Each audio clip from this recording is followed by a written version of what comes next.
Hi everyone, welcome back to Steve's Garage. Today I'll be installing a vast catch can on a P80 Volvo with the 2.4t. I'm going to start with a quick unboxing just to show how great this product is. It comes with all the items for the catch can itself, as well as a bag of hardware to cover all the installation. So you've got your catch can with the large silicone tubing, and then your bag of extra goodies. This includes the vacuum line with a check valve, anti-kink spring for one of the hoses, all of the clamps that you need, the catch can mounting plate, and some fittings to adapt your catch can hoses to the stock oil trap. All in all, this thing is completely plug and play. This kit is installed as sort of an enhancement for the stock PCV system, so as far as the tools and general procedure go, it's going to look a lot like a PCV refresh. Before we jump in, I am going to cover all the tools I'll be using, as well as a couple extra items I'll be installing today. I had various sized ratchets and extensions, a fuel line disconnect, various drive 10mm sockets, 10, 12, 13, 14, and 17mm wrenches, Eddiker clamp pliers, and a flathead screwdriver. I have the stock turbo intake pipe, which requires removal of the PTC and modification of the grommet for the catch can install. Mine was original, so I figured it would disintegrate once I removed it and started modifying it, so I played it safe and ordered a new one.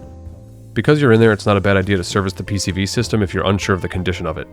Mine was refreshed, but it was done using non-OEM parts, so I took this opportunity to replace the upper hose, oil trap, and the small connecting hose. You should also grab an intake manifold gasket because you'll be removing that to do the work, and some coolant because you'll lose that during the install. Lastly, there are two bolts that I want to mention that are part of the cooling system that runs alongside the PCV system. This one is on your thermostat housing, and this one comes out of your block. The banjo bolt is an M12 by 1.5, and the thermostat bolt is an M10 by 1. It was extremely difficult for me to find a bolt that size, so I just reinstalled it and capped it off with a silicone cooling cap. It worked perfectly, and I didn't have any long-term issues. As for the banjo bolt, I was able to find an oil drain plug that was the same size, so I used that with a crush washer to seal it off. You'll want it because coolant will immediately start draining out once you remove that banjo bolt, and again, I had no long-term issues, so I'd say it's safe to use. You'll see that I have the over-the-top pipe already removed. I didn't cover that because I figure if you're here doing a catch can install, you can handle loosening two hose clamps and getting that pipe out of your way. Moving on to the fuel system, remove that cover and unplug your injectors. On the right-hand side, there's a Schrader valve that allows you to depressurize the system, so grab a towel, depress that valve, and remove the small amount of fuel and pressure in your fuel system. Remove the two bolts holding the fuel rail to the intake manifold, and at this point you can pull the whole assembly out, but that fuel hard line is still connected. You should be able to use a fuel line disconnect tool to separate the two hard lines and get the fuel rail completely out of your way. Here I'm disconnecting the upper PCV hose from the top of the engine, but we're not doing anything with it right now, so you can just let it sit there. Moving on to the intake manifold, you want to disconnect everything that's attached to it. Remove the dipstick tube mounting bolt, the vacuum hose coming into the side of the intake manifold, and the vacuum hose in the center of the intake manifold. The last thing is a little vacuum coolant elbow that's bolted to the underside corner of the intake manifold. I find it easiest to remove the throttle body, and I can get in there long ways and disconnect it. If you do want to remove the throttle body, make sure you get a gasket for that as well. Remove the top three bolts and just loosen the bottom ones. The manifold sort of hangs off of those bottom three bolts, so once the top ones are disconnected, it just lifts right off. Get that PCV hose out of there, and then get your intake manifold out of your way. The basic idea with this catch can is that you're removing the coolant line and the hose that runs from the oil trap to the intake where the PTC is, and replacing it with a larger upgraded hose. I am replacing the oil trap and checking the ports to the engine. It's not a bad idea to do while you're here, but it's not specifically part of the catch can install. I'm just doing this based off the history of my engine and the fact that it was using non-OEM parts. With the intake manifold removed, I definitely recommend covering those ports. A simple piece of painter's tape will suffice. Now you can remove the coolant and PCV lines. The PCV goes to your intake tube, and the coolant line goes to the block with the bolt I mentioned earlier. It's a tough spot to work in, but you just have to get in there and disconnect it all. Coolant will start draining out of that hole in the block, which is why I mentioned it's a good idea to have that bolt to plug it up. If for no other reason, then you just save money on having to add coolant back when you're done with this job. Moving back over to the thermostat side, we can pull the hose off there.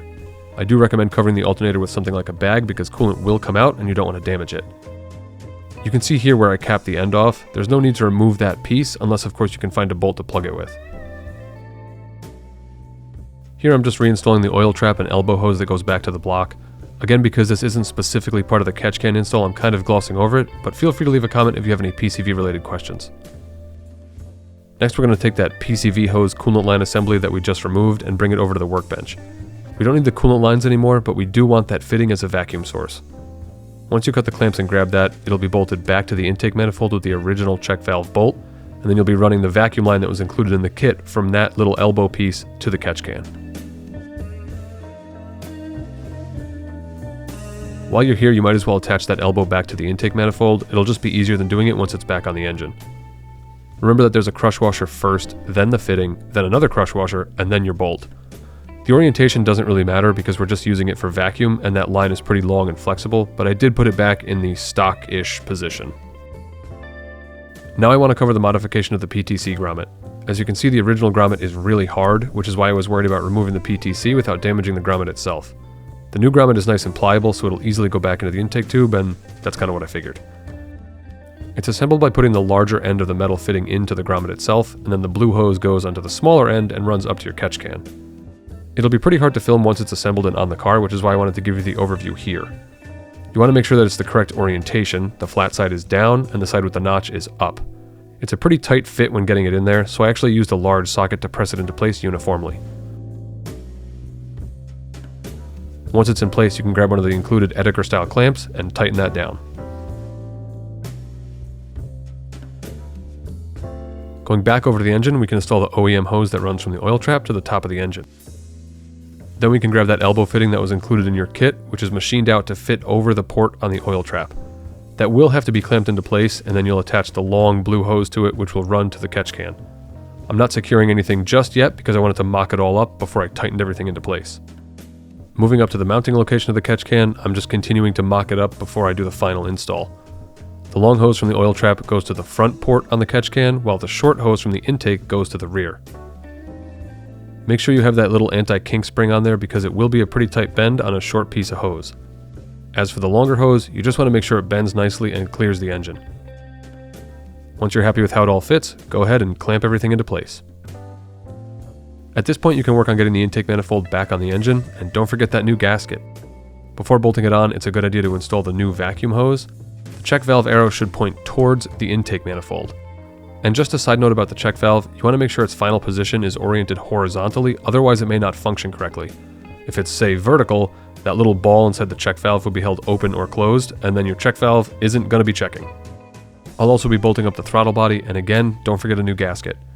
Depending on what yours looks like, you could probably reuse it, but I bought a new one because I figured better safe than sorry. The torque spec for this is pretty low, so I didn't even use a torque wrench. Just snug up the bolts, and you'll be alright. As for the pipe that connects to the throttle body, I like to get it hooked up and then have the hose clamp facing the left side of the car. Then you can get a long screwdriver or ratchet and extensions in there long ways and easily tighten the clamp down. And lastly, don't forget to reconnect all the vacuum lines to the intake manifold. Now we can get back to the fun stuff. Connect the hoses to the catch can and mount the catch can to the engine mount bracket. Install and bend the anti-kink spring into place, and don't worry if it has to be adjusted later. It's not one and done, so you can kind of move it around as needed. Because I was unsure how this thing would mount up, I didn't want to use the Edeker clamps here, but I can tell you that I should have. There's not much wiggle room, so you might as well secure the hoses to the can before mounting. If you take the top piece off, you can easily clamp the hoses down and then attach the top plate to the catch can and bolt the whole thing to the engine mount bracket. I ended up using some constant tension clamps that worked great, but again, just use the supplied clamps and you'll be fine. Attach the black vacuum line to the plastic elbow and go ahead and tighten down the top plate onto the bracket and the can itself. And at this point, you're ready to rock. I will say that the bottom edge of the catch can did contact the charge pipe a little bit. I ended up using a piece of heater hose around the edge just to give it a little buffer, but overall this thing looks and functions great. Vast recommends running it for about a week and then checking the level. As you can see here, after a week I had mostly water with a little oil gunk, but everyone will be different. For example, I found in the winter I had to empty it basically twice every fuel fill up, but in the summer I could go much longer.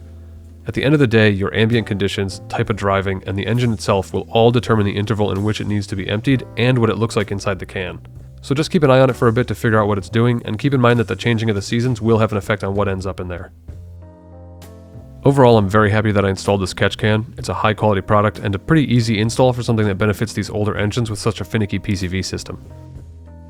If you have any questions or comments, feel free to leave them below. Don't forget to subscribe if you found this video helpful, and be sure to check out some of my other P80 videos. Thanks so much for watching.